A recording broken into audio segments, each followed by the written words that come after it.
ദൈവത്തിന്റെ അതിപരിശുദ്ധമായ നാമം വാഴ്ത്തപ്പെടുമാറാകട്ടെ. വിശുദ്ധ വലിയ നോയമ്പിന്റെ 5-ാം ഞായറാഴ്ചയിലേക്കാണ് നാം പ്രവേശിച്ചിരിക്കുന്നത്. 5-ാമത്തെ ഞായറാഴ്ച അറിയപ്പെടുന്നത് കിഫിക്തോ നേർ എന്നാണ്. കൂനിയായ സ്ത്രീയുടെ സൗഖ്യത്തെക്കുറിച്ചാണ് ഞായറാഴ്ചയുടെ വിശുദ്ധ ഏവൻഗേലിയോൻ ഭാഗത്ത് നാം വായിക്കുന്നത്. വിശുദ്ധ ലൂക്കോസിന്റെ രക്ഷാകരമായ സുവിശേഷം 13-ാം അധ്യായം അതിന്റെ 10 മുതൽ 17 വരെയുള്ള തിരുവചന ഭാഗത്താണ് ഈ കൂനിയായ സ്ത്രീയുടെ സൗഖ്യത്തെക്കുറിച്ച് നാം വായിക്കുന്നത്. വേദഭാഗത്ത് 18 സംവത്സരമായി രോഗാത്മാവ് ബാധിച്ച് ഒട്ടും നിവരുവാൻ സാധിക്കാതിരുന്ന കൂനിയായ ഒരു സ്ത്രീയെ കുറിച്ചാണ് നാം വായിക്കുന്നത്. എത്ര ദയനീയമാണ് അവളുടെ അവസ്ഥ എന്ന് ഒരു വിവരണവും കൂടാതെ നമുക്ക് ഊഹിക്കാവുന്നതേയുള്ളൂ.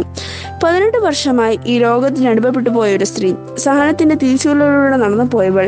എന്നാൽ ഒരു ശബത്ത് ദിവസം നമ്മുടെ കർത്താവായ യേശുക്രിസ്തു ദേവാലയത്തിൽ പ്രസംഗിച്ചു കൊണ്ടിരിക്കുമ്പോൾ ഈ കൂനിയായ സ്ത്രീയെ കാണുകയും അവൾ ആവശ്യപ്പെടാതെ തന്നെ കർത്താവ് അവളെ കണ്ട് അവളെ അടുക്കൽ വിളിച്ച് അവളുടെ മേൽ കൈവച്ചുകൊണ്ട് അവൾക്ക് സൗഖ്യം കൊടുക്കുകയും ചെയ്യുന്നതായിട്ടാണ് നാം കാണുന്നത്.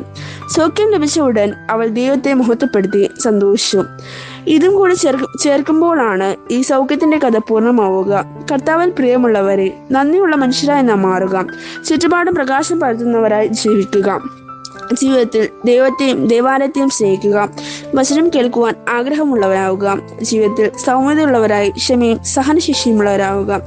ദൈവം നമ്മുടെ ജീവിതത്തിൽ ആശ്വാസം തരുമ്പോൾ, സൗഖ്യം തരുമ്പോൾ, നന്മകൾ തരുമ്പോൾ, ദൈവം നമ്മുടെ ജീവിതത്തിൽ ഇടപെട്ടു എന്നുള്ള ബോധ്യം വരുമ്പോൾ ദൈവത്തെ മഹത്വപ്പെടുത്തുവാൻ നമുക്ക് സാധിക്കണം.